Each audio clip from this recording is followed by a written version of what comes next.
খুনি হাসিনা যে অন্যায় অপরাধ করেছেন তার শাস্তি বাংলাদেশের জনগণ তাকে দিয়েছে বলে মন্তব্য করেছেন ঢাকা মহানগর উত্তর বিএনপির যুগ্ম আহ্বায়ক এস.এম. জাহাঙ্গীর হোসেন।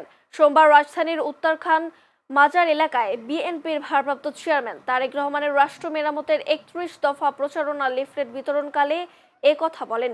তিনি বলেন, এদেশে গত ১৭ বছর মানুষের ভোটাধিকার ক্ষুণ্ণ হয়েছে, তাই অবিলম্বে ও দ্রুত সময়ের মধ্যে প্রধান উপদেষ্টা ভালো একটি নির্বাচন উপহার দিয়ে মানুষের ভোটাধিকার ফিরিয়ে দেবেন। এ সময় তিনি নেতাকর্মীদের সঙ্গে নিয়ে উত্তরখান মাজার জিয়ারত করেন ও জুলাই শহীদদের জন্য বিশেষ দোয়া করেন। এ সময় হাজারো নেতাকর্মীর উপস্থিতিতে জনসাধারণের মাঝে লিফলেট বিতরণ করা হয়।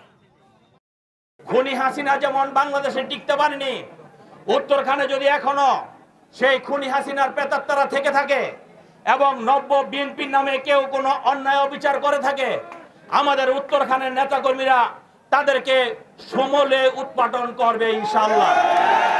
কোন অন্যায়কারী, কোন অপরাধকারী, কোন দখলদারি, কোন চাঁদাবাজকারী বিএনপির আশ্রয়স্থল হতে পারে না।